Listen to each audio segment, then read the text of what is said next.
Hear me? Yes? Okay, thank you. Good evening. My name is Cynthia Vick, and I'm the Associate Director of the Latin American and Latino Studies program here at Fordham University. I would like to welcome you to our presentation of a discussion of Keith Bolender's book, Voices from the Other Side, an Oral History of Terrorism Against Cuba. Tonight, we are honored by the presence of both the author, Keith Bolender, and by Professor Noam Chomsky, who wrote the book's introduction. I would like to thank them both for being here with us. I would also like to express my gratitude. Should I wait? Go ahead, just talk. Sorry, this is the first time I'm speaking on podium, sorry.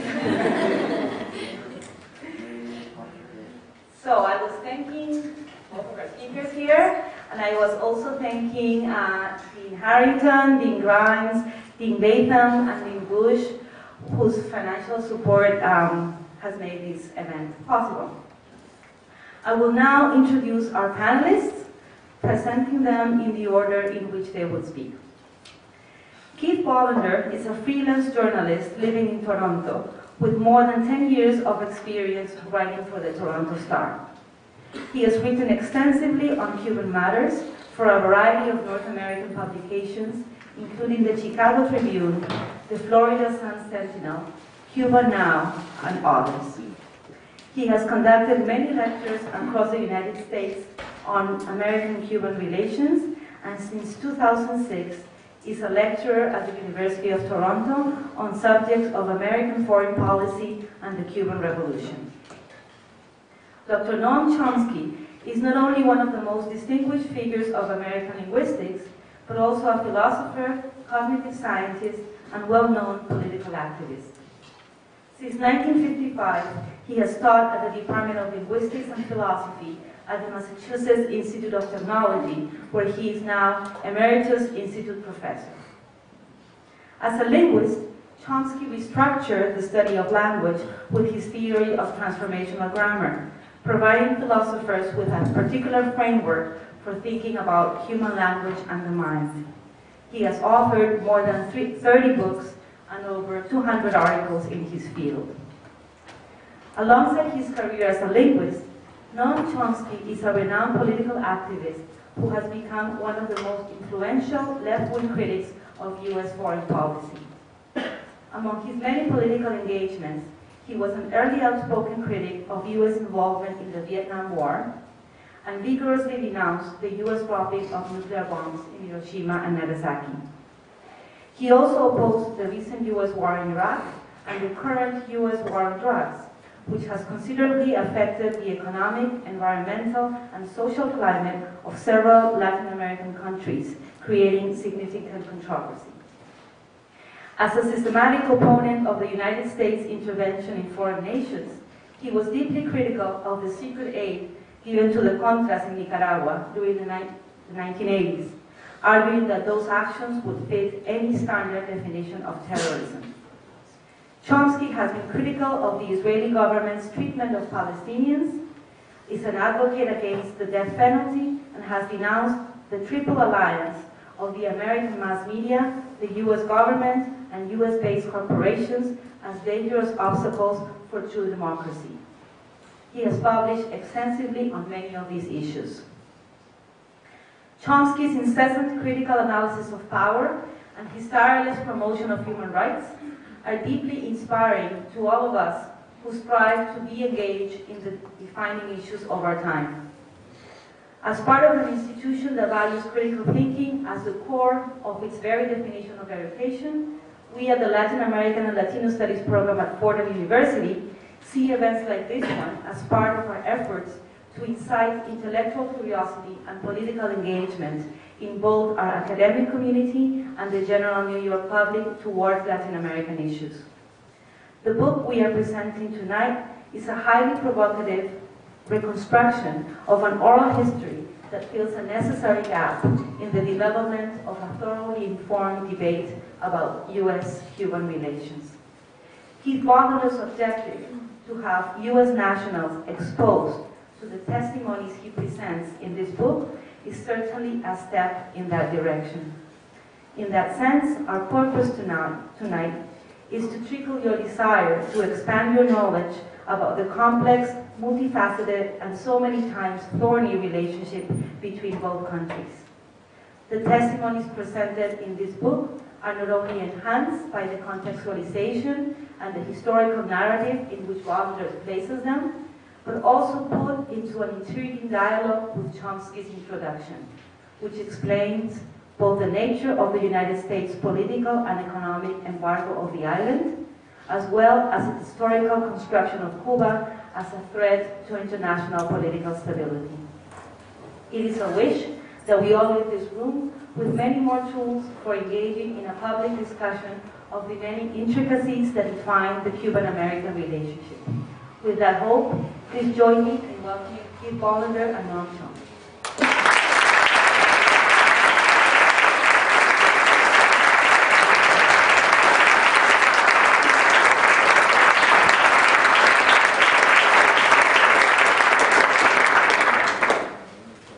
Thank you, Cynthia, for that very warm introduction.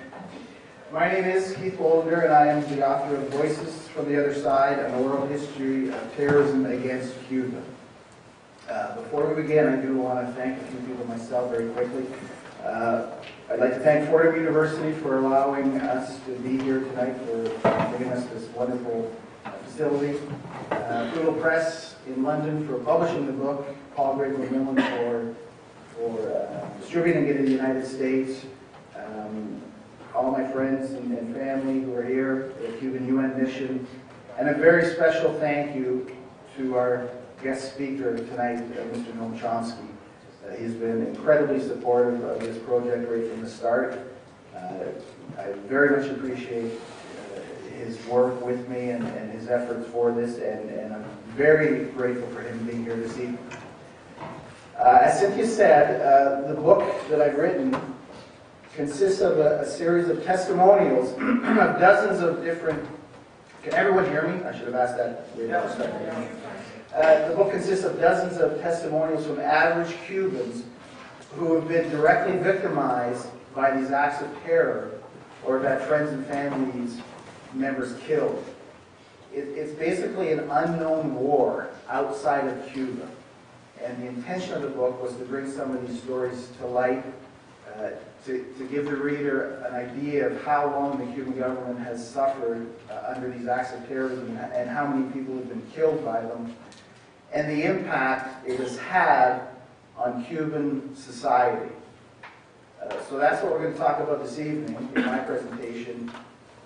We'll also touch base on one of the aspects of the history of terrorism against Cuba, and that's the continuing plight of the Cuban Five. To begin with, I want to conduct a short review of American foreign policy against Cuba since the revolution. It's a policy that's consistently lent itself to economic aggression, military hostility, nonstop propaganda, and the refusal to admit that the revolution has done anything good. One of the most colorful descriptions of America's reaction to the revolution came from Cuban expert and former chief of the American Interest Section, Wayne Smith, who said, "Cuba seems to have the same effect on U.S. administrations as a full moon has on werewolves." And this administration is no different. Mr. Smith was referring to what he felt was the Obama administration's lack of real change in strategy towards Cuba. America's enmity is based on historical perceptions, mostly false, towards this island of 11 million people. As far back as the 1820s, the United States designed to control Cuba, and they succeeded in 1898 when they invaded the country, ostensibly to help the rebels gain independence from the Spanish. 60 years later, America's economic, political, and social domination over Cuba ended when Fidel Castro and the revolutionaries triumphed in 1959. Throughout this contentious relationship, the United States has historically portrayed Cuba in a variety of negative terms, as a helpless woman, a defenseless baby, a child in need of direction, an incompetent freedom fighter, an ignorant farmer, an ignoble ingrate, an ill-bred revolutionary, a viral communist. These characterizations all were utilized to justify America's belief in ownership over Cuba, of domination of its social and economic path, and its hostility against the revolution. Let me see if the technology works. It led to Robert Kennedy's declaration in the early 1960s that the overthrow of the Castro regime was the top priority of the U.S. government. All else is secondary. No time, money, effort, or manpower should be spared. 30 years later, that sentiment was echoed by Democratic Congressman Robert Torricelli, who stated, "I want to wreak havoc on this island." His comment came by way of explaining the objective of his 1992 legislation that bore his name. Legislation designed to tighten the embargo. And when it comes to punishing the citizens of Cuba in pursuit of these goals, it's easy to believe that nothing has been spared. Since the earliest days of the triumph of the revolution, the hostility has ranged from a devastating economic embargo, attempts to isolate Cuba from Latin America, if not the whole world, a constant propaganda war attributing society's worst aspects to the Cuban government, denial to Cuba, to most if not all of the various international monetary systems, the sponsorship of an armed invasion in 1961 at the Bay of Pigs, the planning of a second major invasion which led to the Cuban Missile Crisis in 1962, and the implementation of punitive legislation under the Torricelli and Helms-Burton Act in the 1990s. Additionally, American immigration legislation entices Cubans to risk their lives getting to the United States in flimsy crafts in order to seek advantages that are offered no other citizen in the world, otherwise known as the Cuban Adjustment Act. These are some of the most egregious examples of the type of aggression the United States has committed against Cuba in the past half-century. What I haven't mentioned yet is the most violent policy against Cuba, and that's the unrelenting acts of terrorism.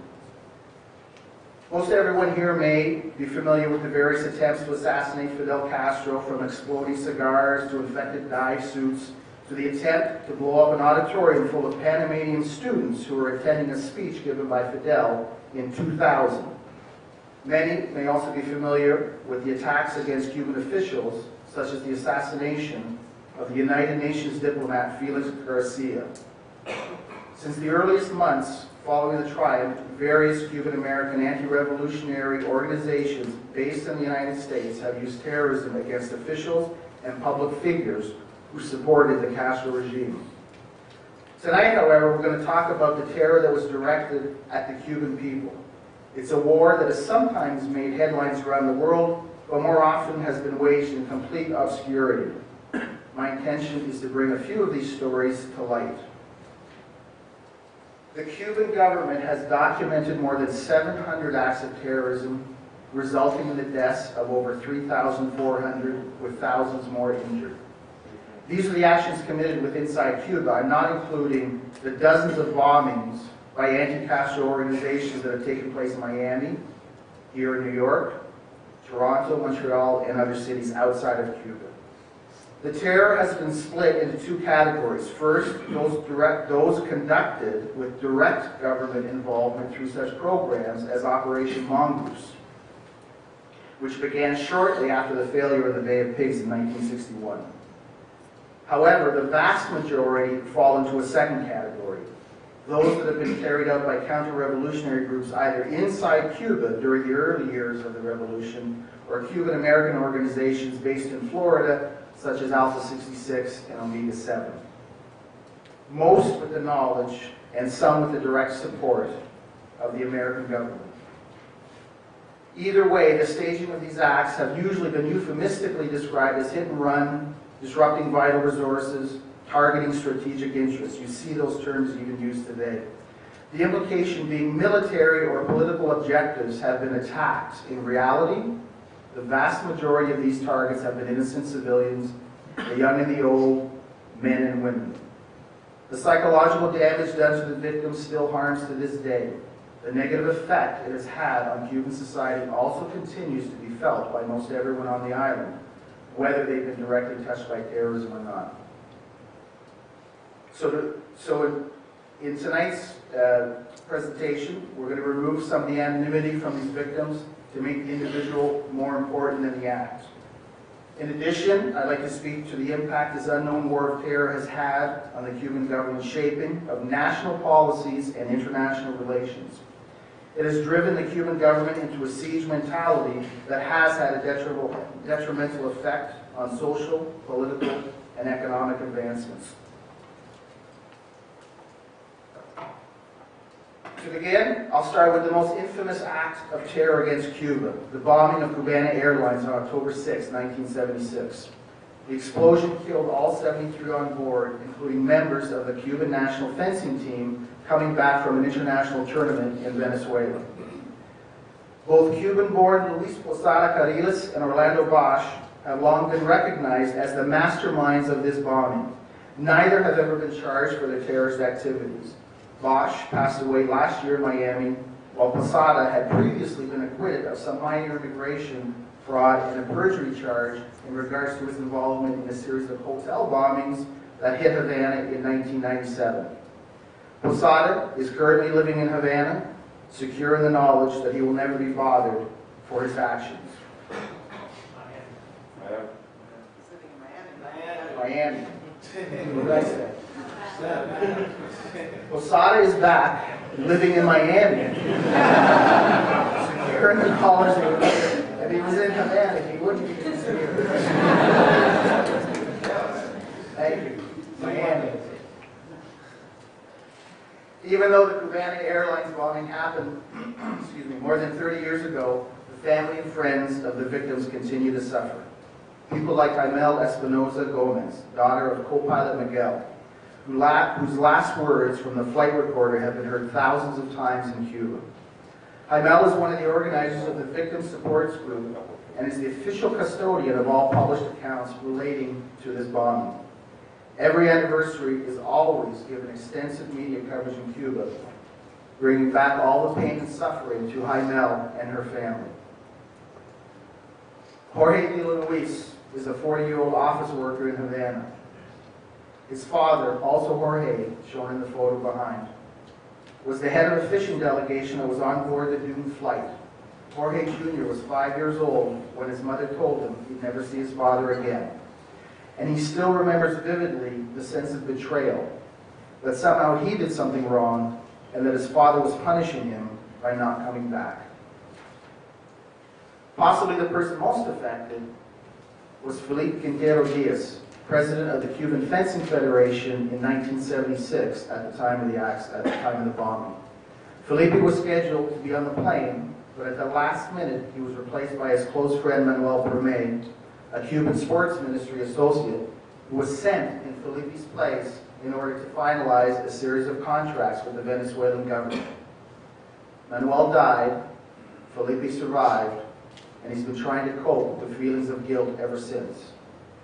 Felipe has also dealt with a variety of psychological problems and wonders still if it would not have been better if he was on that plane instead of his best friend. To this day, the United States government has yet to recognize the bombing of Cubana Airlines as an act of terrorism. It remains the second worst incident of air terrorism in the Americas after 9/11. While Cubana Airlines is the most infamous, it represents just a small number of the total amount of acts of terrorism. Other occurrences include the explosion of La Cubre munition ship in Havana Harbor on March 4, 1960. The French vessel was carrying a load of Belgian munitions, one of the few shipments that passed under the pressure the American government was exerting on other countries not to sell arms to Cuba. The steamship was rocked by 2 explosions, the second described as like a nuclear blast. More than 100 people were killed, 300 injured. One who survived was Juan Luis Rodriguez, who went to investigate following the first explosion. While trying to dump a truckload of grenades into the harbor before they went off, the ship's second blast brought down a rain of debris, one large piece ripping off Juan's left leg. Just moments before that explosion, Juan had helped force 3 people away from the scene, in the process most likely saving their lives. The trio, Fidel Castro, Raul Castro, and Che Guevara, had rushed to the area in an attempt to coordinate the rescue operation. Months afterwards, the government conducted a series of tests on the packaging and handling of the munitions, coming to the conclusion that the explosion had been deliberately set. A Cuba had been in Miami 3 days prior, and documents show the American government and counter-revolutionary organizations were aware of its cargo. In 1960, just a year after the revolution, the Cuban government issued a series of important social programs, including the literacy campaign. The campaign involved hundreds of thousands of teenage volunteers teaching farmers to read and write. It also resulted in the murder of more than a dozen teachers and their adult students. One of them, Manuel Ascunce, was 16 years old on November 15, 1961. He was teaching Pedro Lantigue, 30 years his senior. Counter-revolutionary terrorists broke into the home during one of the teaching sessions, taking Ascunce and Lantigue into the nearby forest. Ascunce was beaten, stabbed more than 14 times, and hung from a tree while still alive. Lantigue suffered a similar fate. The murderers, a group of counter-revolutionaries operating outside Matanzas, were eventually captured. More than a dozen teachers were tortured and killed simply for participating in the campaign to help farmers read and write. Roberto Torne was a Cuban fisherman working the lobster grounds just outside the Bahamian waters. He and his unarmed crew were attacked by terrorists originating from South Florida. Roberto was killed by a spray of bullets while trying to defend his boat, which was burnt to the ground following the attackers' failed attempt to drag it back to Florida. The attacks on the fishermen came in the early 1970s and were centered on the lobster boat that went out of Caribbean, approximately 350 kilometers east of Havana. During the night of October 12, 1972, Armando Jimenez was resting peacefully on the top deck of his boat when a group of men came on board. One went up to the sleeping Armando and casually slit his throat. After identifying themselves as a group of freedom fighters from Miami, the men tried to force the crew back to Florida. Failing that, they left Armando and the rest to survive in a few small lifeboats with no food, little water, and only a cloth handkerchief to staunch Armando's wounds. After 3 days, Cuban authorities were finally able to rescue the crew. Now 64 years old, Armando continues to suffer nightmares and admits that he drinks too much. An entire village was terrorized in late 1971 when Boca de Sama came under attack by members of Alpha 66, based in Florida. The terrorists managed to shoot up every one of the 14 wooden homes, as well as doing substantial damage to the lone schoolhouse. 2 residents were killed, 8 were injured. Carlos Andres Escalante was shot 8 times as he tried to defend the schoolhouse. He survived, as did the Pavon family, who had a home on a hill overlooking the village. During the fighting, a number of .50 caliber bullets smashed through the Pavon house, one hitting 15-year-old Nancy. The projectile shattered her right foot, leaving her hanging by the tendons. Desperate, the family stumbled out into the darkness, and after hours of terror evading the bandits, were finally able to make it to the safety of a neighbor. While Boca de Sama had no military value, the attackers returned to Miami, bragging of their success against a vital Cuban target. Alpha 66 claimed responsibility and continues to direct readers of their website to this attack. In the early 1980s, Cuba suffered from an array of biological terrorism, according to government scientists and officials. These experts, including the United Nations specialists, point to the substantial evidence to conclude that a variety of diseases were intentionally introduced into Cuba, such as swine flu, sugarcane rust, anthrax, botulism, tobacco fungus, and dengue 2. Evidence includes the confession of Eduardo Erosena, a Cuban-American involved with the Miami-based anti-revolutionary group Omega 7. Erosena confessed to introducing biological agents to Cuba during his trial in New York for his connection with the assassination of Cuban diplomat Felix Garcia. At his 1984 trial, he testified the mission of the group was to obtain certain germs to introduce them to Cuba to start the chemical war. One of the results was an epidemic of dengue 2. In 6 months, from June to November 1981, more than 300,000 cases were being reported along the line from Havana to Cienfuegos and Camagüey. While hundreds of miles apart, these three locations lie within a straight line from one side of the island to the other, indicating a pattern almost impossible to occur naturally. More than 100 children died from this act of biological terrorism. Ana Elba Caminero was one of the first to fall victims to the disease. Living in a neighborhood near the Havana airport, Ana Elba was faced with the horror of seeing her two daughters, Janet and Ms. Navis, come down with headache, fever, and aching bones. Janet is shown in the photo here. At the time, the Cuban doctors were unable to identify the illness, as there was no previous known occurrences in Cuba of dengue 2, the deadliest form of the disease. One day later, Janet, 6 years old at the time, died. The same day Ana Elba buried Janet, she had to visit the hospital to comfort her other daughter, Ms. Navis, 12 years old, who was aware her younger sister had just died of the same disease she had. Fortunately, less than a week later, Ms. Navis recovered, and Cuban authorities were able to identify the infection. One of the most insidious terrorist actions was aimed against the parents of middle-class Cubans fearful of the new revolutionary government. Known as Operation Peter Pan, the psychological terror program was designed to convince parents to send their young children out of Cuba, often on their own, to an uncertain fate. Operation Peter Pan turned out to be an elaborate lie conducted by church officials under the auspices of the State Department. An estimated 14,000 children were affected by this scheme. Marina Ochoa, now a well-respected Cuban documentary filmmaker, experienced the pain of seeing her younger brother being sent to America on his own when he was 10 years old.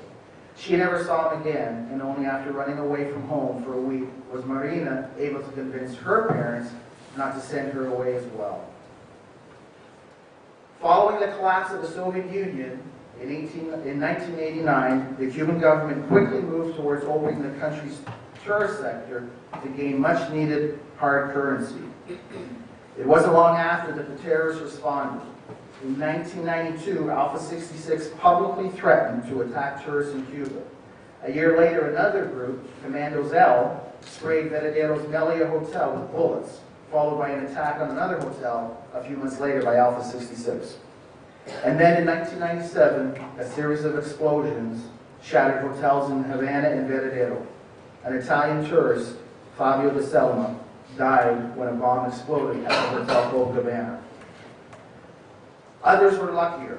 Nicolas Rodriguez Valdez was the barman at Cuba's most famous cafe, La Bodeguita del Medio, when a bomb blew at the top floor of the restaurant in September 1997. Incredibly, no one was killed, but dozens, including Nicolas, were severely injured. The remarkable aspect of his story was that just moments before, Nicolas agreed to have his picture taken with a tourist who turned out to be Ernesto Cruz Leon, the Salvadorian later arrested and convicted with planting the Bodeguita bomb, along with a dozen others. Just as amazing was the experience of Chang Alvarez Alvo. Chang was a 13-year-old waiting for his turn to participate in a chess tournament being held at the Comodoro Hotel on the north coast of Havana in 1997. While he was waiting, he spotted a tightly wrapped ball-shaped package hidden behind some bushes in the garden outside the main lobby. Picking it up, Chang started playing soccer with it with his friends. Later, he pried open the outer wrapping, found a watch, some batteries, and did some sort of plastic filling, and then gave it all to his mother for safekeeping. It was a few months later that he realized that what he had found was one of the bombs that Cruz Leon had planted. These are just a few of the thousands of stories and innocent Cubans who have been victims of these unknown acts of terrorism. Time prohibits me to go into detail of hundreds of others, such as the El Encanto department store bombing or the children's cinema in Pinar del Rio set on fire. In response to these attacks, the Cuban government has been forced into a virtual siege in order to protect itself and its citizens. The first few years after the triumph of the revolution were the most intensive for the sheer number of attacks. In reaction, the government instituted a series of internal surveillance programs, the most comprehensive known as the Committee for the Defense of the Revolution. It was intended for neighbors to watch and report on any suspicious behavior in an attempt to thwart further terrorist acts. While it may have met its original purpose, it also helped to develop a sense of fear, uncertainty, and the siege mentality that has permeated certain sectors of Cuban society ever since. The development of these surveillance systems and the need for internal security measures has played a role in the formation of government policies that has led to the restrictions of certain civil liberties, control of the press, low tolerance for organized opposition, and the hesitancy to move towards what could be a more pluralistic society for fear of weakening the strength through solidarity required to combat this war against terror. The government has also been forced to divert vast sums of money, manpower, and resources to maintain security and defense systems far in advance of what most small nations would require. Cuba's options to combat the terrorism are limited. Besides ineffectual complaints to the United Nations, the only other external option has been the infiltration of the suspected groups in Florida with counterintelligence agents, which has been accomplished successfully in the past, but has also led to the unjust imprisonment of the Cuban Five. The Five were sent to Florida to infiltrate terrorist organizations. After the Cuban government supplied the FBI with proof of these groups' terrorist activities, the U.S. government promptly arrested the Five while doing nothing against the anti-revolutionary organizations. Despite worldwide condemnation and pressure from increasing numbers of high-profile international personalities, the American government continues to hold the Five to long-term imprisonment under difficult, often appalling conditions. The Cuban government maintains the return of the Five as a high priority. One of the Five, Rene Gonzalez, now on parole in the United States, was given permission to visit Cuba and his sick brother for 2 weeks. I believe he's still in Cuba now, with the full intention to go back into the United States to serve out his parole. There is another possible option for Cuba. It's the American first option in its war on terrorism to invade the country where the acts are originating from. This is, of course, simply inconceivable. So when it is impossible to prevent the attacks through external action, the only recourse left is internal control, and that can lead to government excesses. The siege is the manifestation of frustration, insecurity, defiance, and is an impediment to development. The unknown war against terrorism has been the root cause. As long as the siege remains, as long as the threat of terrorism continues, intolerance to internal opposition seem to be in promotion of American policies towards Cuba will persist and in fact are made illegal. The siege permits this validation of arrests, which in turn facilitates efforts to often ignore and discount other voices aspiring for different perspectives to be heard within the socialist context. The Cuban government has simply followed a dictum that stretches back more than 500 years. In a besieged castle, all dissent is treason. St. Ignatius Loyola. She said I'm up. I'm good. Cuba is, 2 more minutes. Cuba is currently undergoing substantial economic reforms and political changes, but there is a lack of response from the Obama administration taking a wait-and-see attitude. There has been little public indication that the U.S. government will utilize these new reforms in Cuba as an impetus towards better relations, despite what Obama has said in his website pre his election that the Cuban policy has been a failure.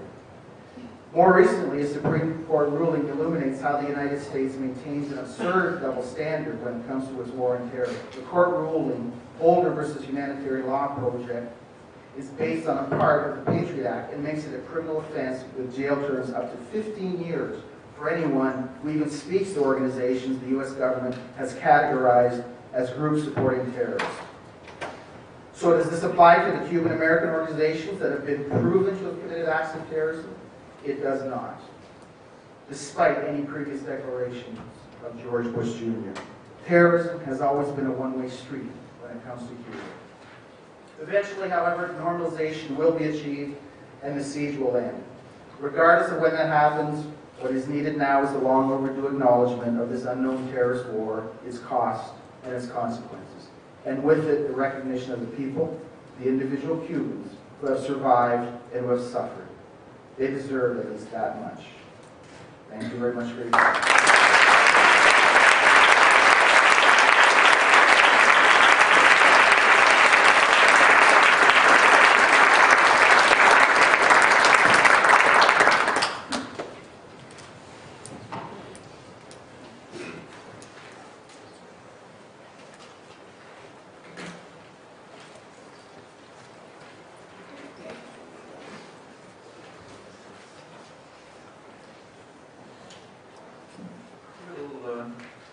A few months we'll be commemorating the 50th anniversary of the most dangerous moment in human history.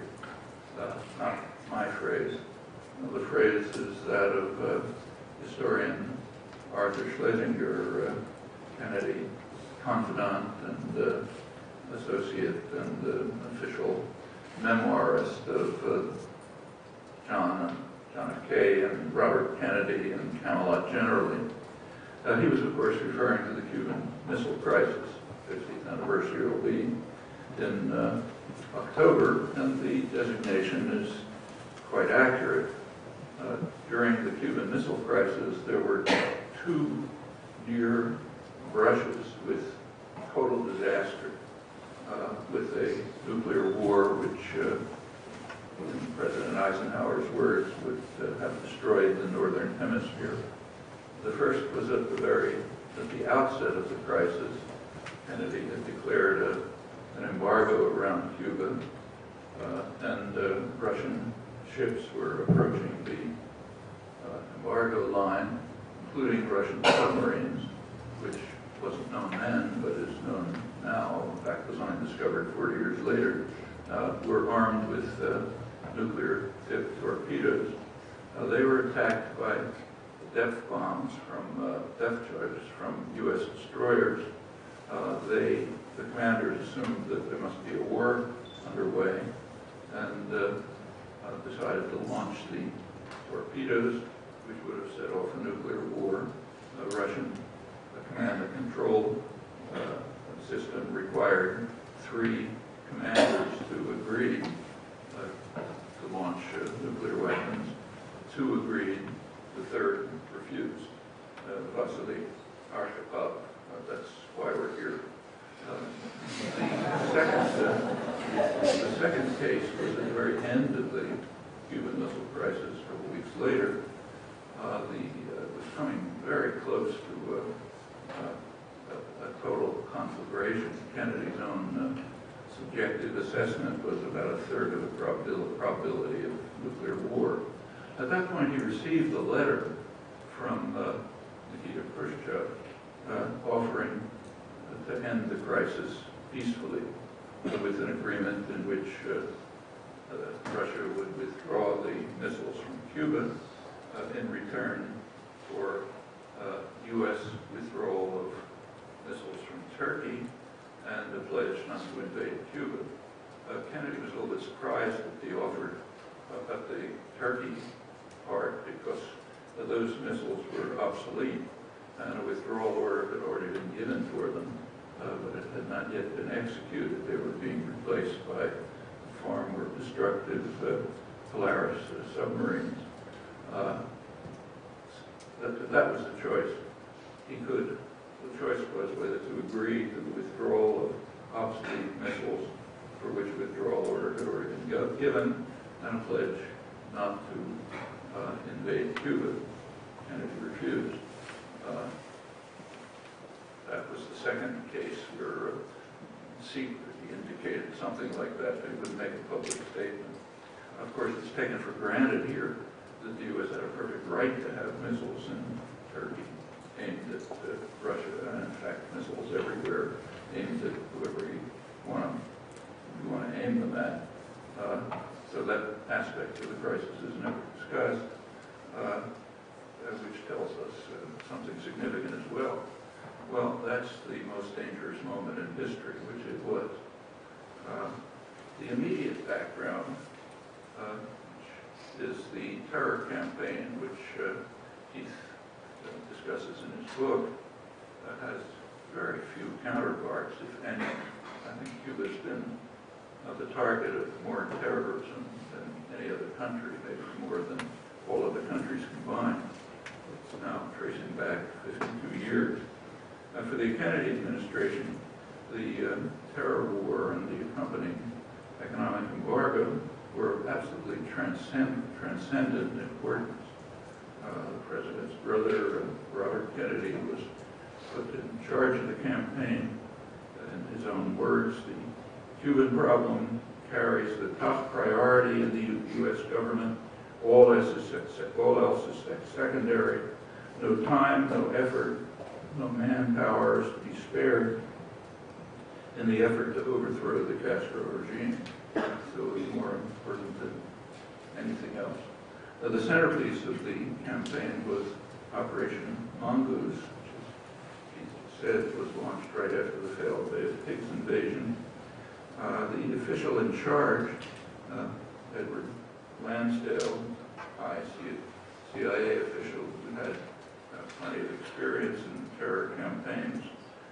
His plan was for the terror operations to reach a peak in October 1962, at which point there would be, in his words, decisive U.S. military intervention as terrorism and subversion had laid the basis. That's October 1962, the most dangerous moment in human history. Robert McNamara, the defense secretary, conceded later, many years later, that Cuba was justified in fearing an attack. If I were in Cuban or Soviet shoes, he said, I would have thought so too. Lansdale, shortly after, in 1963, received the Distinguished Service Medal in recognition for his stellar contribution to terrorizing Cuba and bringing the world to the brink of a terminal nuclear war. Well, go back a few years before that, January 1959, as you know, Castro's forces liberated Cuba. The Eisenhower administration waited a few months, within a few months, decided to get rid of this cancer. Bombing started in October 1959. Within a few months later, in March 1960, there was a secret formal decision to overthrow the government. Then Kennedy came over, and it picked up very sharply. He was far more committed to terror and violence than Eisenhower was. Then came the Bay of Pigs invasion, the failure of the Bay of Pigs invasion led to total hysteria in Washington. When you read the memoirs, the descriptions there, they were just going berserk. And it's pretty clear in Kennedy's public pronouncement. So shortly after, he made a speech in which he said, the complacent, the self-indulgent, the soft societies are about to be swept away with a degree of history. Only the strong can possibly survive. No small issue. Kennedy himself recognized, as he put it, that our allies think we're slightly demented on the subject of Cuba, which is true, and it remains true to the present. The embargo is a good illustration. It's unbelievably harsh. So, for example, if Swiss chocolate is found with sugar in it from Cuba's bars, if Swedish medical equipment happens to have a little Cuban nickel in it, it's barred and it's punishment. It takes a lot of work to figure all of this out, and the U.S. government has an office that's devoted to things like this, called OFAC, the Office of Foreign Assets Controls. It's supposed to monitor suspicious movements of currencies and such around the world. And it does. It doesn't usually tell us what it's doing, but in March 2004, it did release records. Turns out that records from 1990 to 2003, turns out that there were 4 times as many OFAC officials working on enforcing the trade embargo to Cuba as were dedicated to terrorist finances. Now, it's not that they weren't concerned about terrorism. You may remember that in 1993, the World Trade Center was almost blown up, missed just because of bad planning. So they were aware that things like blowing up the World Trade Center could take place, but ensuring that there's no Cuban sugar and Swiss chocolate was far more significant. There were, according to these records, 93 terrorism-related investigations between 1990 and 2003, and 11,000 Cuba-related investigations. That's the relative significance of securing the population from terror and securing it from Swiss chocolate. And, there were fines for Cuba-related offenses amounted to $8 million. Terrorism, $9,500. Relative proportions. On this matter, the U.S. has always been totally isolated. You can take a look at the votes of the United Nations.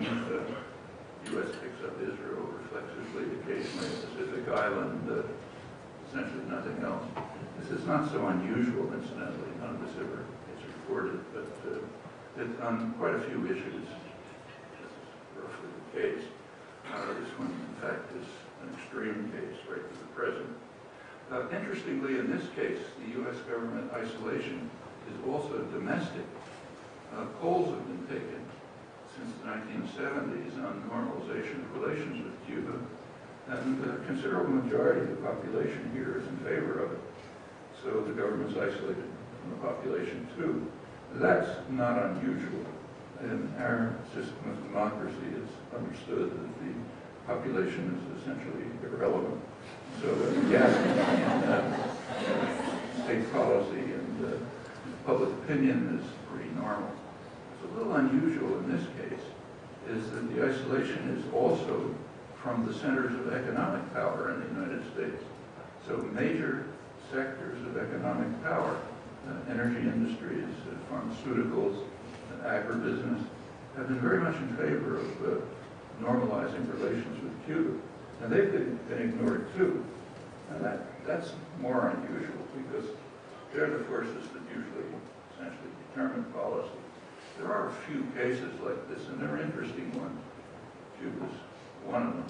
Tells you that a really significant state interest is involved, even overriding the normal mechanisms for determination of state policy.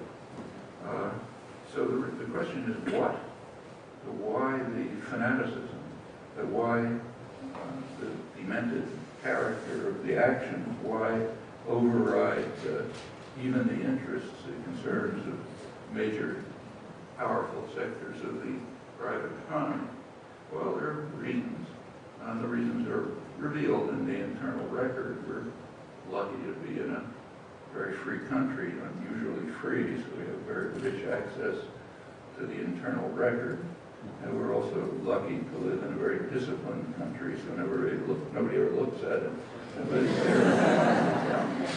So if you go back to the declassified records from the Kennedy and Johnson administrations, there's deep concern about what was called Cuba's successful defiance of U.S. policies going back 150 years to the Monroe Doctrine. No Russians. Defiance of U.S. policies going back to 1823. Now that's not allowed. We do not defy, let alone successfully defy, long-standing state policies.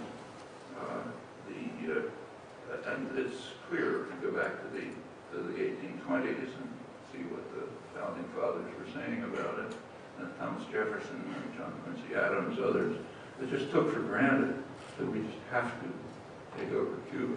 It's crucial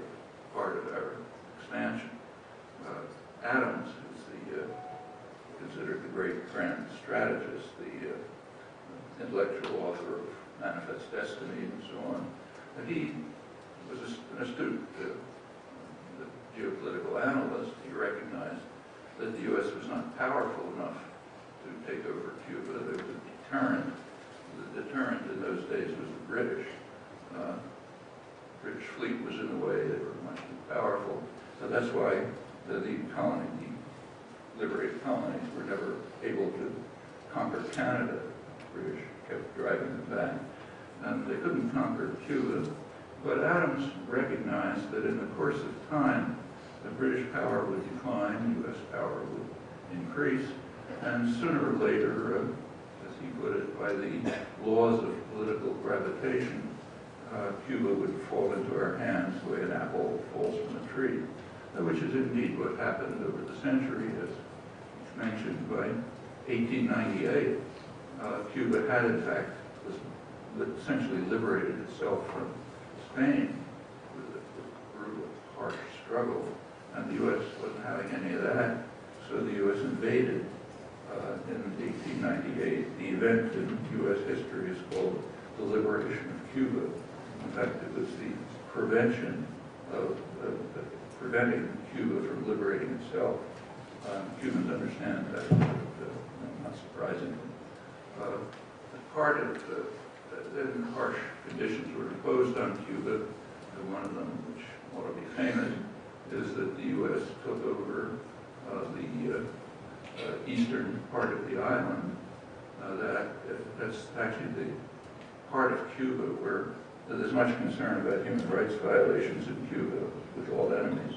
But by far the worst human rights violations take place in eastern Cuba, a place called Guantanamo, which the U.S.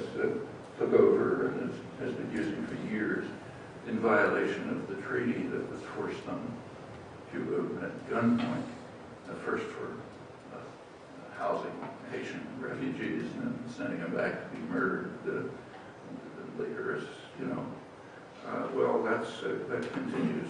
Cuba remained essentially a colony, a virtual colony until '59. Well, the policy is demented, but that doesn't mean it's not rational. In fact, it is quite rational. And you can read the reasons in the internal record. So when Kennedy came in, his intention was to focus much more attention on Latin America than the preceding Eisenhower administration had done. So had a Latin American mission, studied Latin America. It was headed by Arthur Schlesinger, who remained his chief Latin American advisor. And Schlesinger submitted a summary of the report of the commission reviewing Latin America. When he talked about Cuba, he said there's a serious problem with Cuba. The problem is the spread of the Castro idea of taking matters into your own hands, which could have an impact on other countries of the region where the population is facing the kind of repression and the suffering that was true in Cuba too, and they might decide to take matters into their own hands, in which case the U.S. system of domination would erode.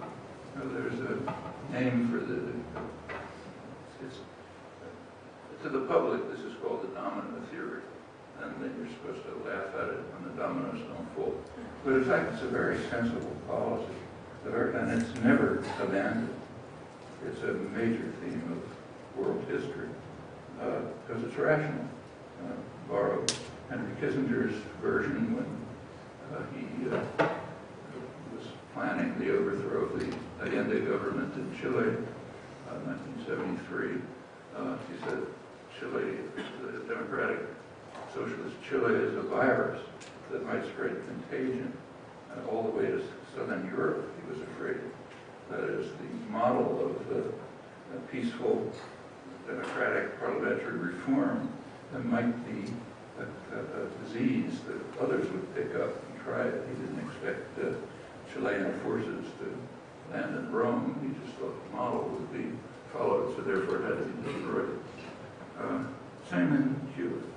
The CIA warned that if Cuba succeeds, that we can expect most of Latin America to fall. And the National Security Council warned at the time of Allende that if we lose control of Latin America, how are we going to control the world? So a lot is at stake. You cannot let a virus survive. In the same years, just to show the breadth of the problem, exactly the same years, early 60s, Vietnam was viewed the same way. We are also right now not commemorating the 50th anniversary of Kennedy's invasion of South Vietnam, which turned into the worst atrocity in the post-Second World War period. But almost nobody knows about it for one reason, because there was almost no protest. It's a very different country than more civilized now. At the time, there was essentially no protest. Kennedy sent the American Air Force to bomb South Vietnam, authorized napalm, crop destruction, chemical warfare to destroy crops, programs to drive ultimately millions of people into concentration camps and urban slums. We call that aggression when somebody else does it. When we do it, we call it benevolent acts with benevolent intentions, which sometimes turn into a mistake, unfortunately. That was 50 years ago, and the reasoning was the same. The U.S. didn't care that much about Indochina, but it did care about the region. It was afraid that Vietnam would be a virus that would spread contagion. Successful development in Vietnam would influence others. Thailand, ultimately Indonesia, which was a valuable prize, and might ultimately lead Japan to integrate itself with an independent Southeast Asia, becoming its commercial and industrial center. That was not a small thing. But that would have meant that the U.S. would have lost the Pacific phase of World War II, which was fought to prevent that. That's what Japan called its New Order. So getting rid of the virus in Vietnam was not trivial, even though Vietnam itself was of no special interest. Well, how do you get rid of a virus that's going to spread contagion? Pretty straightforward. You destroy the virus, and you inoculate the potential victims of the contagion. And there's a way to do that. You crush the country and install brutal, murderous dictatorships in the surrounding regions so the contagion doesn't spread. And that's exactly what was done in Indochina.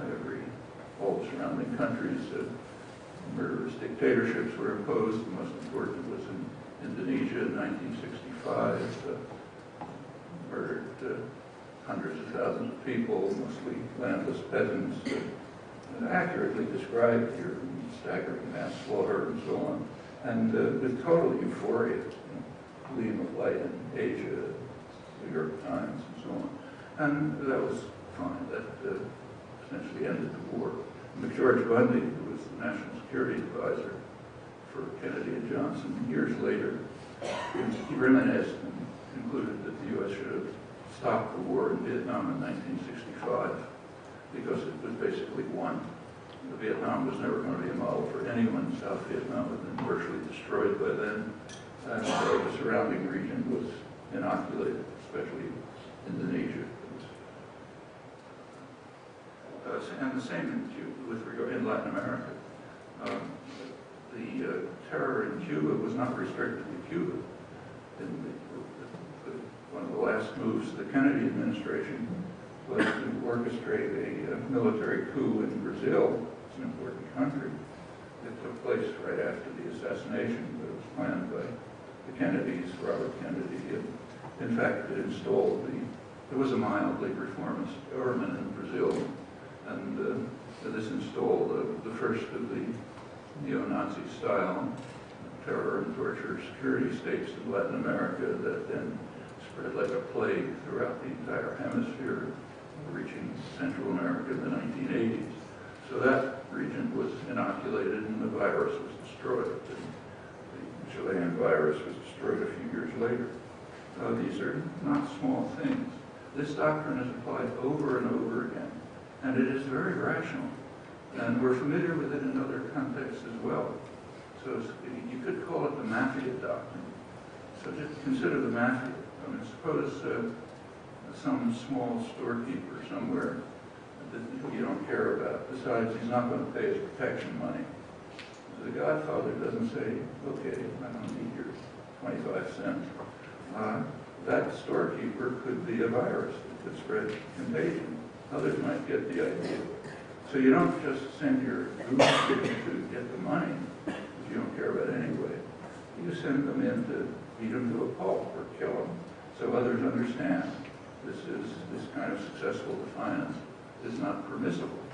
And that, if you look over certainly post-war history and in fact a lot beyond, this doctrine is applied over and over, very sensible, may look demented, but that's only if you don't think what it's about.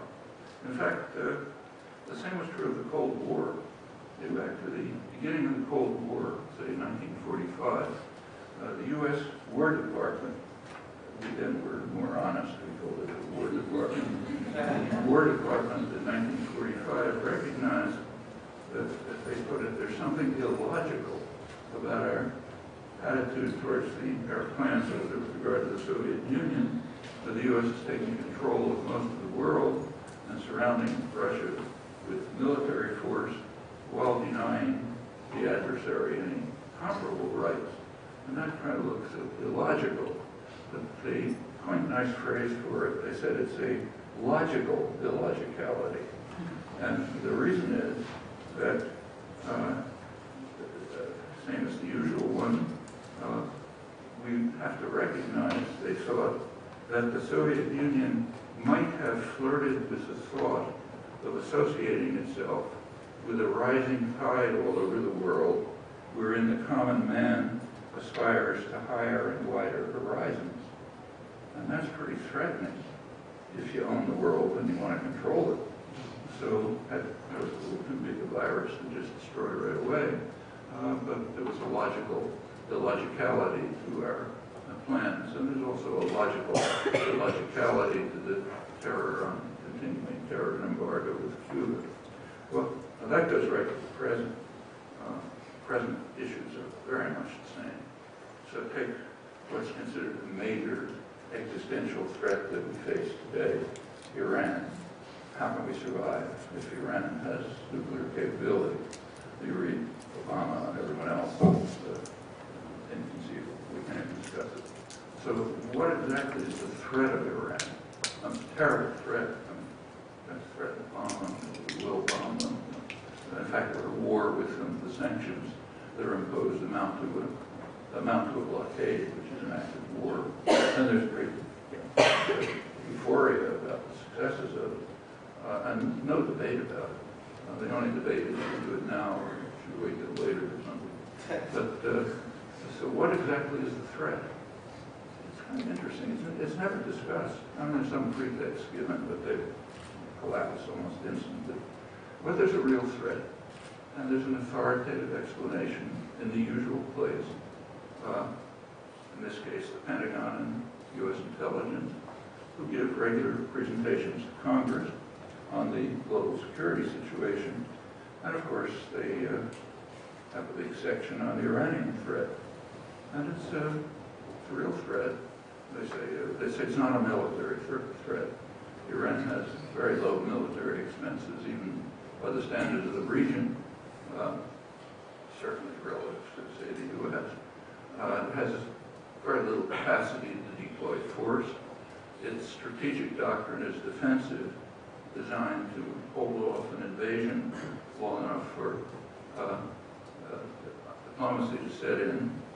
But they said it is a deterrent. And if you don't know, but if it develops nuclear weapons capability, that would be part of their deterrent strategy. And we certainly cannot tolerate a deterrent. If it's your right to use force and violence everywhere without constraint in order to ensure your ownership of the world, a deterrent is inconceivable. So therefore, this is an existential threat, kind of another crime of Iran. Of course, there are human rights violations in Iran all over the place, but that's plainly of no concern. Just take a look at the countries the U.S. supports, like Saudi Arabia, dozens of others. But there is another crime. They say Iran is trying to extend it. It's trying to destabilize the region, and that's intolerable. So what does that mean? It means it's trying to extend its influence into neighboring countries, Iraq and Afghanistan, commercial, political, cultural, other influence. That's destabilizing. When we invade and destroy the countries, that's establishing stability. And that's, again, very standard use. So that can't be tolerated. So we'll take a look at the other major threat we face, China.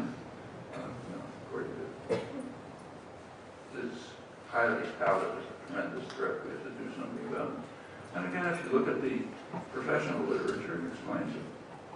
There's our confrontation with China poses what's called a classic security dilemma. Each side thinks it's facing a problem of transcendent importance, which it can't back off on. China's, the one China faces is that it wants to be able to control the waters near China, which China uses for its trade and its access to the outside world. And the U.S. Problem is that we want to control the waters off China. So it's an extensive, it's an existential classic security threat, which is true if you're supposed to own the world. And in fact, you take a look at modern history, case after case, you find very much the same reasoning. Cuba is a kind of microcosm. It also shines a very bright light on ourselves, on our moral and intellectual culture. It's revealed very clearly in Keith's book. And it's even revealed in the fact that after half a century of massive terror and economic strangulation, this is the first inquiry that even asked the victims what they have endured.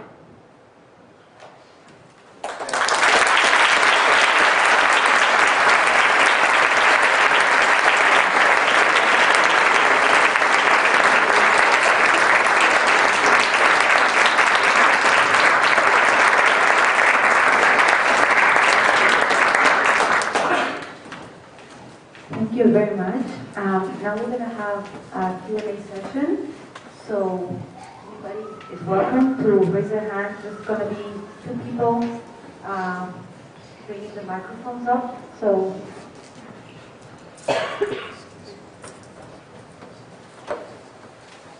Professor Chomsky, it's such an honor after all of these years to see you in person. You're a hero of mine.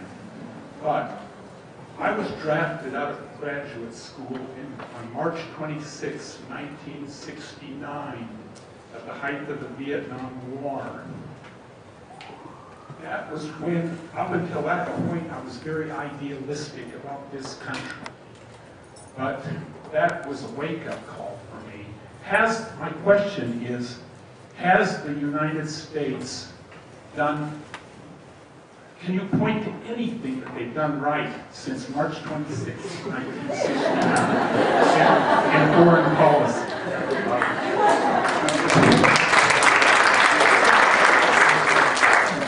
All the countries the U.S. haven't invaded.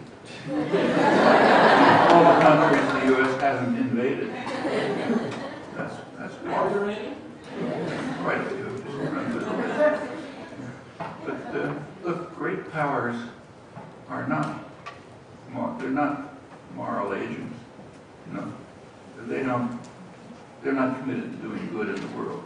They're power systems dedicated to extending and maximizing their power, which is not just state power, it's the power of the dominant sectors within the state.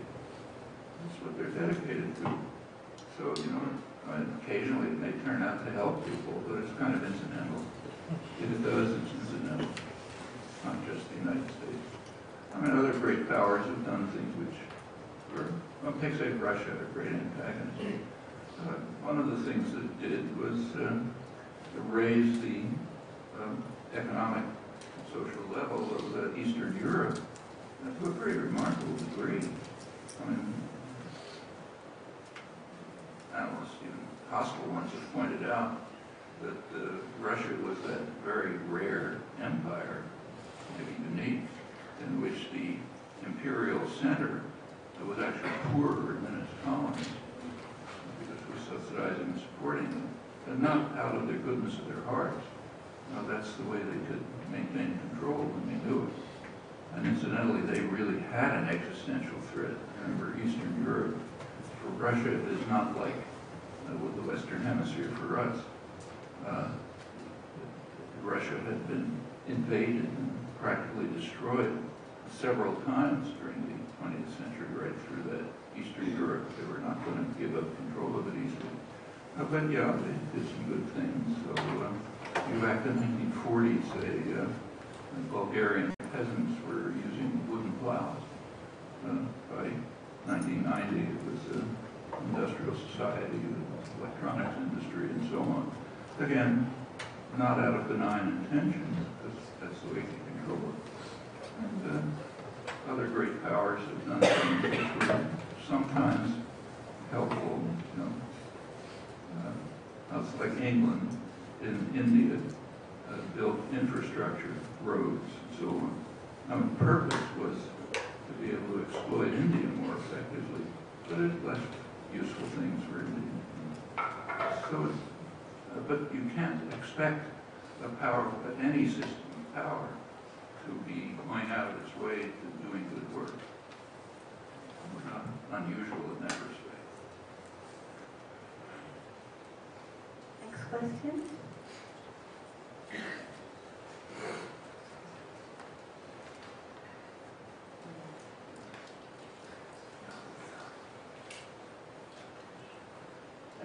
Thank you. I wanted first to say what I think everybody feels, that both Noam's wisdom in a larger sense, and Keith, your reminder of the specific examples of what policies lead to. And I would go with Noam that this is not a unique problem of the United States. It tends to be a problem, especially of big powers and their periphery. I want to tease out a little bit sort of where we are now and the contradictions. The Cuban-American friend of mine who was actually part of the Bay of Pigs invasion and then the first general counsel of the Cuban-American National Foundation is now one of the most active people in Miami working on reconciliation and involvement with Cuba. He's there regularly. And he has a fascinating analysis that says that the history starts out with the US government, the intelligence agencies, using the Cuban-Americans for its strategic goals. But then it flips around and the Frankenstein monster, in a sense, uses the US government for its goals, which is to say the exile community, the hardliners, the money, the people who still have some illusion or dream of, as exiles often have, of returning to power. But so you now have a situation within this administration, which I suspect a lot of people in this room work to bring to power, where actually some very helpful things have happened. Cuban-Americans are now able to freely go and able to freely send money, so that there's a substantial change going on within both countries, both communities, because of that. The rest of us have a much narrower gauge to go through, which is people-to-people travel or educational travel, but it's there. You have to ignore the reasons it's been given to us, but it is there and it is beginning to make a difference. And you know, the question is how do you say that that's simply a subtler policy of trying to achieve the same dominance, or is it some kind of recognition that the old paradigm no longer serves American interests, whether in the economic terms you're talking about or in strategic terms. And sort of how do we, in an imperfect administration, which at least has opened some doors, we know that if Romney is the president, because he's promised it already, they're going to close every single one of those doors that's been opened. So it's, and even the question of Renee's going back and what the nuances of why that happened and what it may lead to are more subtle and more complicated than they immediately appear. I'm sorry to say so much, but I think we're just, we're just, the question is how to address, whether everybody in the room should be organizing trips to go to Cuba or going to Cuba, at least as long as Obama is still president. Or what is the strategy at this point that really takes advantage of the uncertainty or the contradictions?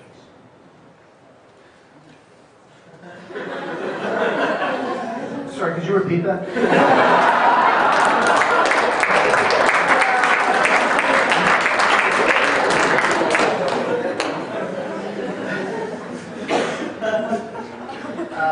I think Obama has there's two sides of Obama, the rhetoric and the reality, and the Cubans have mixed emotions. He came in, obviously, with great expectations, not only for Cuba, but for everything.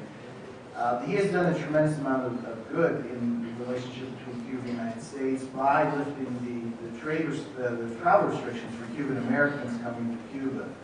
They can come absolutely with no limits. They can bring as much as they want. Remittances are unlimited as well. It has had an impact, a very positive impact, on the economy in Cuba.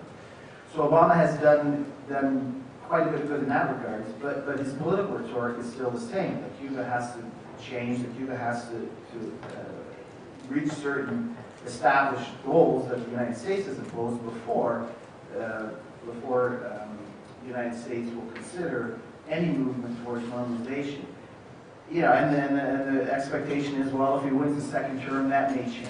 I'm not terribly optimistic about that, and a lot of people in Cuba I've talked to aren't.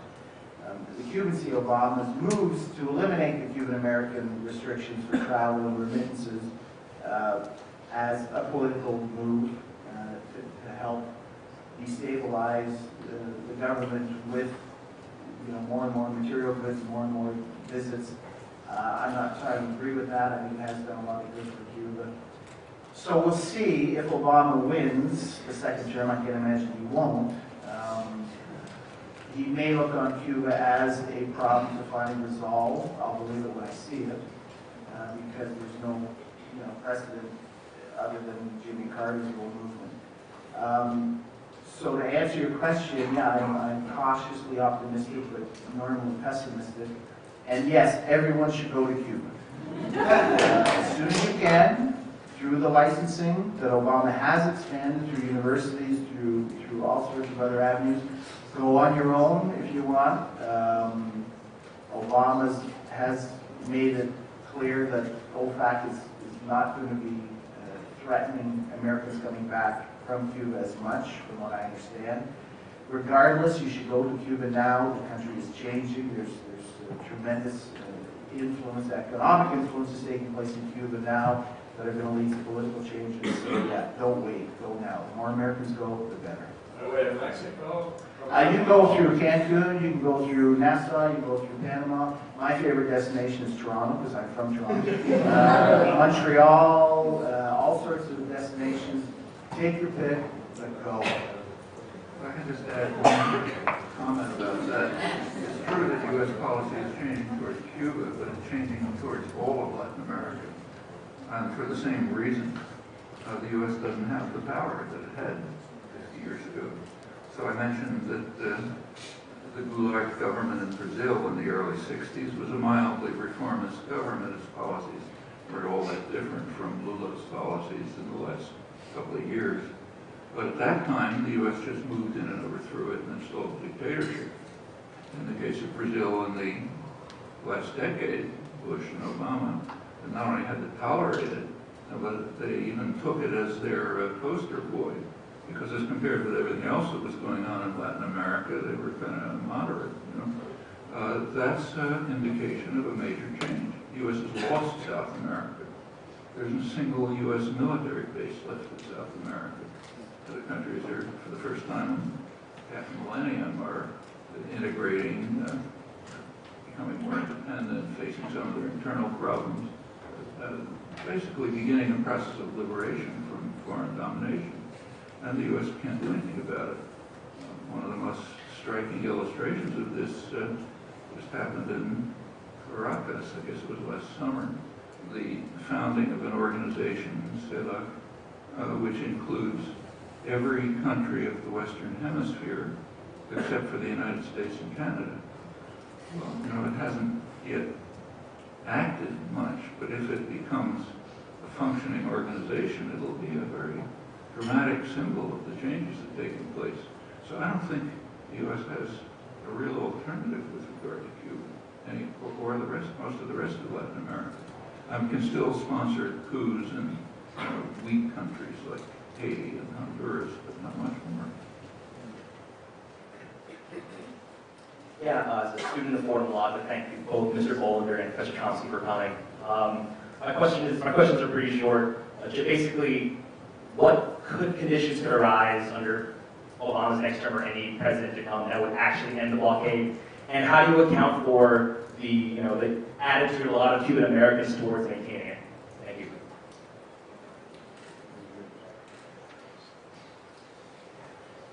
Well, the attitude of, I'll answer your second question first. The attitude of Cuban-American community is changing because the demographics are changing. The first generation, the most virulent anti-revolutionary group are getting older and they're dying. The younger generation of Cuban immigrants coming into the United States the last 20 years, their attitude has changed. They've grown up under the revolutionary system and seen the social aspects and are leaving mostly because of the economy after the Soviet Union collapsed and the Cubans went into the Great Depression and they've never, they've had difficulties recovering from it. In 2008, the global meltdown. So a lot of my estimation is the vast majority of Cuban immigration now is strictly for economic reasons. So their attitude is different. They want to maintain contact with their family and friends in Cuba, where the first generation didn't. They left Cuba and they left it with the intention of only coming back under control, where the newer generation of Cuban Americans are coming back to Cuba now in great numbers, and their relationship with the government is quite different. So I think that will have a tremendous impact if that younger generation of Cuban Americans start voting. The political control is still in the hands of the first generation exiles in Florida, and the financial control. That will change too when the Cuban American newer generations become more politically active and start voting for politicians, Cuban American politicians in Florida that aren't as hard right as the ones you see now. That'll have a huge impact. And again, getting back to Obama, I mean, my opinion is end the travel restrictions, you end the embargo. And it was a very close attempt in 2010 to end the travel restrictions in the U.S. Congress, and it was very, very close, but thwarted at the last minute by a number of Democrats. So the blockade and the embargo is very bipartisan. The president has a tremendous leeway, much more leeway than people think, to extend licensing, to expand licensing, to allow more and more Americans to visit Cuba. So there's things that the president will do that he may move towards in the second term. But the Congress has the final say to end the travel restrictions and the embargo. If the stars align right again, where the Democrats control the Congress and there's a Democratic president, then you have a better chance. But it's come close before. Who knows what will happen? The future, I think, belongs to the change in political awareness and attitudes of the new generation of Cuban Americans. I think that's where we'll see the change come. My question is, well, first of all, I enjoyed both presentations, and thank you so much for coming. My question is, President Chomsky, if I understand your argument when you say that Cuba is a microcosm for U.S. foreign policy, that means basically that U.S. relations towards Cuba are a microcosm of the general post-World War II grand strategy of continuity from World War II throughout the Cold War and now post-9/11. Now, my question is a bit peripheral, but I think it's relevant. It's something that I think about all the time. How does Arab Spring or the pink tide in Latin America, how do we can pick one of these? Obviously, it's a general question, but how do these events affect or play a role vis-a-vis U.S. grand strategy since World War II? Sorry, could you repeat? Well, basically, okay, so if U.S. strategy is basically, since World War II, basically, as you say, as a microcosm of Cuba. Say the Arab Spring. Yeah, how's it related to the Arab Spring? And policies haven't changed. You take a look at the Arab Spring. The U.S. and its allies, Britain and France, are desperately eager to maintain the repressive dictatorial regimes and are doing everything they can to do that. They supported France in Tunisia. France is the main power in Western Africa. France and Tunisia and the U.S. and Egypt supported the dictators till the very last minute, until the army turned against them and couldn't do it anymore, and have since tried to maintain the old regimes pretty much in power, the old socioeconomic structures and so on. I mean, the U.S. will probably deal with the Muslim Brotherhood in Egypt because it's essentially neoliberal. I mean, take a look at their presidential candidate. He's a billionaire, all kind of conglomerates. He's the kind of guy the U.S. can deal with. It's kind of similar in Tunisia, sort of just trying to sustain the old regime with new names, which is pretty normal. That's what happens over and over. In the major countries that the U.S. is concerned with and its allies, the oil-producing countries, there's been no Arab Spring. Any attempt to raise your head has been crushed. So no protests in Saudi Arabia or the Gulf Emirates or the major oil producers. A couple of special cases, Libya and Syria, which we talk about. But essentially it's the old policies. And there's good reasons for it. There's very good reasons based on information which you can easily obtain, but not from the press, about what's obviously the most significant question. That's the kind of thing that doesn't get reported. So the most significant question is, what do the people in the Arab world think? Okay. There's evidence about that. U.S. polling agencies have been taking polls regularly. Another one just came out a couple of weeks ago from a major Arab research center in Qatar, which is pretty much opposed to the Arab Spring. Well, what these show, let's take the Qatar one, that's the same as the earlier ones, is that the people in the Arab world do see a threat, the United States and Israel. Overwhelmingly, they regard the United States and Israel as the threats that they face. The threat that they face. The threat that they face is the U.S. and Israel. They don't regard Iran as a threat. They don't like Iran. That goes back to Persian-Arab conflicts way back in history. So they don't like Iran at all, but they don't regard it as a threat. The latest Qatar poll is about 5% think Iran is a threat. A majority think the region would be better off if Iran had nuclear weapons. I mean, you read in the press here that the Arab states support the United States on Iran. Yeah, it's true if you talk to the dictators. But the population is exactly the opposite. They think that they don't want Iran to have nuclear weapons or anybody to have them, but they said the place would be more secure if they did because of the major threat they face, the U.S. and Israel. In fact, a poll just came out, a Gallup poll, hard to miss. It came out a couple of days ago in Egypt, saying that I think about 80% of Egyptians want to reject U.S. aid, or 80% from the international institutions because they are so antagonistic to the U.S. and so opposed to its policies. Well, you know, is the U.S. going to support democracy in places where those are people's feelings? I mean, a Democrat, to the extent that a society is democratic, the public opinion is going to have some influence on policy. So of course they'll try to block democracy. I mean, this should be the headline in every newspaper, because it's so obvious.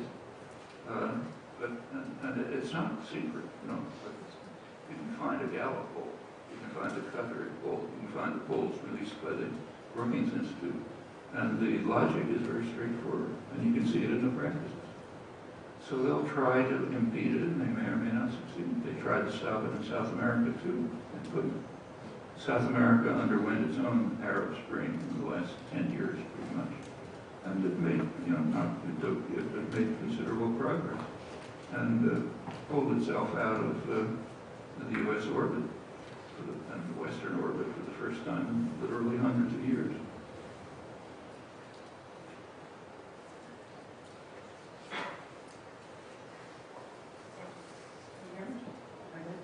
The first thing I would say is my husband and I actually were just in Cuba 2 weeks ago, and we went through Miami. So you no longer have to go outside the United States. There are organizations which can do people-to-people tourism. That said, we had a lot of, it was very interesting, a lot of eye-openers, a lot of surprising issues. But one of the things that came up one night in a conversation with a professor, his name escapes me right now, was that actually there's a quid pro quo regarding the embargo with Cuba and Cuba's relationship with Israel, and that the unspoken word is that if Cuba repairs relationships with Israel, that we would remove the embargo. And I'm curious as to your opinion on that. Algeria was the agent in that discussion, pressured by the other Arab countries.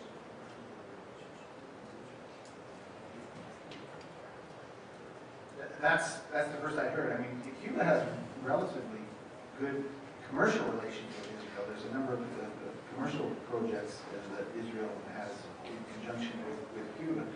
The political aspect is Israel, and I think the Marshall Islands are the only ones that vote for the embargo with the United States in the UN annual vote. So it's 182 against the embargo and 3-4. And it's usually the U.S. and Israel and some other major power in the middle of the Pacific Ocean. So I've not heard of that proposal that if Cuba reestablished normal diplomatic relations with Israel, that the United States would end the embargo? There was Professor, he's the head of the political science department in Nevada University, and it's also Maybe one of the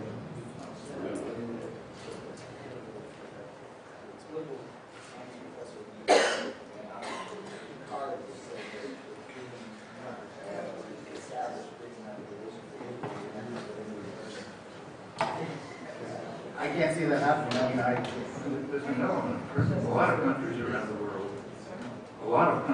the world understand very well that if you want to get the U.S. off your back, it's a good idea to butter up Israel.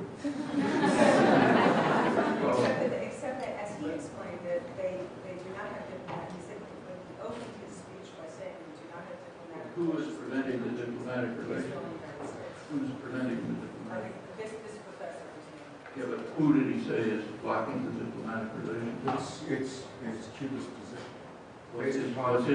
Has Israel tried to? Based upon their relationship, I'm going to quote him, with their Arab friends. And he sort of said, which Arab friends? And he said the Algerians. He said he was received. Algerians have no Bizarre. influence. I mean, the Algerians are probably, you know, in a position that didn't blow up. As far as I'm aware, Israel has made no gesture to break the U.S. blockade and open relations with Israel. And if they don't initiate it, it's of course not going to happen. But it's an interesting perspective, one I hadn't really heard much of. But He's interesting. The lecture, it was a lecture. And it was loaded with legacy issues. And it would not address an interesting aspect, because we broke away from that tour and spent a lot of time with artists, Havana City Ballet, people that were in their 20s. And so their parents were products of the revolution. They understood the exile issues, and they don't call them Cuban-Americans as well. They call them Cuban exiles. And right-wing Cuban exiles. And the people that were 28, 30, 32, I mean, they're not happy with the current state of the revolution either. They're only just recently having cell phones. A lawyer is at the bottom of the pyramid, and a waitress is at the top. She can make 40 coops a week. He can make 40 coops a week. It's a very interesting sort of dichotomy. Seems like a way to get That's the problem with the dual currency.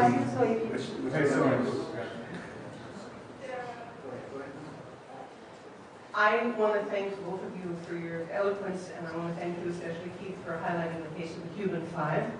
I'm volunteering right now with the International Committee for Freedom of the Cuban Five, and I want people to know that we're planning 5 days of activity in Washington, the 17th to the 21st of April, for the freedom of the five. We're going to be on Capitol Hill. We're demonstrating in front of the White House. There'll be a public event with a lot of notable people speaking. There's a flyer on the table out in front.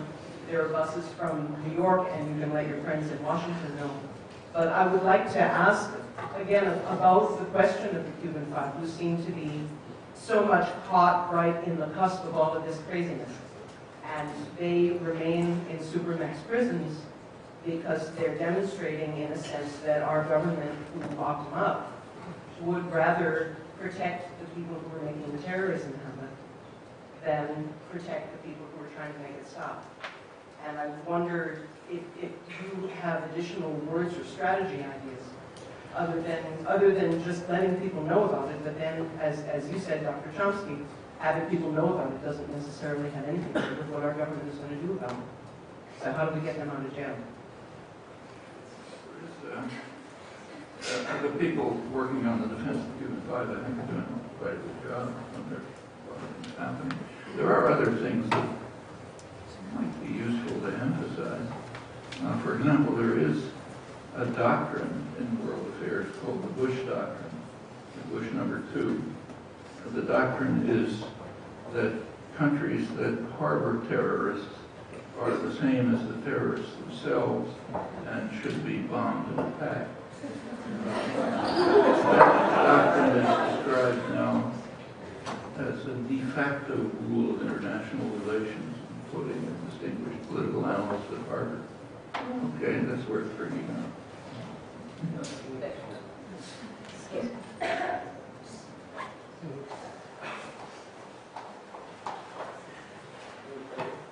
Do you want me to say something on the Cuban Five?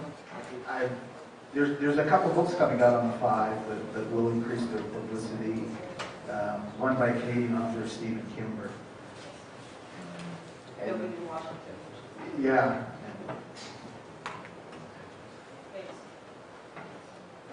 As a Cuban citizen, I would like to thank you, both of you, for shedding light upon a topic that, in my opinion, is completely unknown to not only to United States citizens, but to the rest of the world as well. I do agree with you, Dr. Bolender, when you said that Cuba, the new generation, my generation, is changing the discourse of the Cuban diaspora. 30 years ago, you probably would, when you go to Cuba, you wouldn't have any travels from Miami to Cuba, but now, with the arrival of my generation, we've been changing this. However, I do not think that once we start getting politically active, that is, once we become American citizens, that we'll be able to effect some change that will completely eradicate the embargo. And my question is, what would it take for the United States to renounce to a failed policy they've been sponsoring for over 50 years? I think the political activism is very important. Once the Cuban Americans of your generation start to vote, you look at the Cuban American politicians in Florida, and who are they? Well, yeah, there's even more. They're all hard right. Even the younger ones like Marco Rubio and David Rivera, they're very, very hard right for political, financial reasons. Their interest is to maintain the embargo. And in fact, there's been efforts to thwart the process of Cuban-Americans obtaining full American citizenship if they go back to Cuba within the 3-year period that they came from the States. So they don't want you to vote. They don't want you to have, the political influence that your numbers will represent in 5 or 10 years. If you vote for candidates of Cuban-American descent who are for engagement, who are against the embargo, then that removes a tremendous influence in the continuation of the American policy against Cuba. The embargo, the blockade, the siege was American government policy long before Cuban-American first-generation exiles organized. That was their policy, and it maintains that. But the impetus to drive that policy is within the Cuban-American congressmen, the Cuban-American right wing, and with the acquiescence of the American government. So you change that political dynamic, and your generation should be the one that does it. The ones that, again, focusing on Florida, I think it will have a tremendous impact in the ability for the American government to ease the travel restrictions for average Americans, and then to end the embargo. Without political influence, without political power, without the Cuban-American voting, the status quo will never change. So I think, if you have Cuban-American, if you have friends in Miami that are becoming American citizens, that believe in engagement and believe in ending the embargo, I think that's the future. We're going to take just one more question, and then we're going to end. As a matter of law, it's going to require an act of Congress to end the embargo and remove travel restrictions.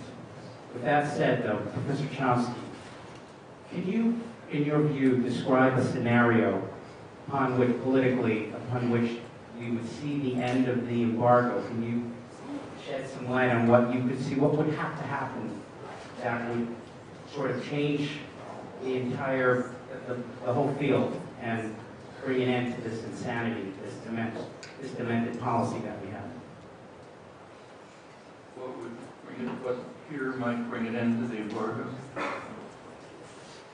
think there are 2 factors that might operate in that direction, and they might interact. One of them was what Keith just said, change in public opinion, public activism, agitation, organization, pressure that can't be completely overlooked, and it has effects. The other is that the United States might recognize that it's losing its position in Latin America so seriously that it had better move towards accommodating Latin American opinion. Latin America, like Cuba, for example, has been admitted to sail out the organization. They would have come to the OAS meeting in Venezuela if it hadn't been for a lot of U.S. pressure.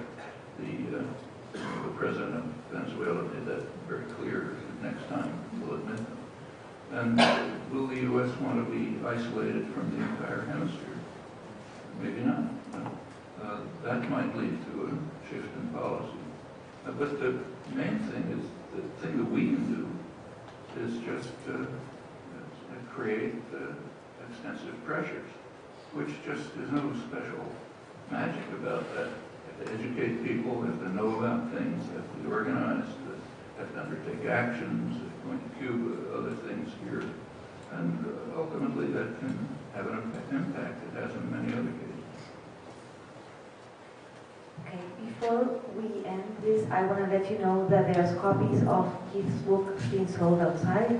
And I just want to thank both Noam and Keith for this wonderful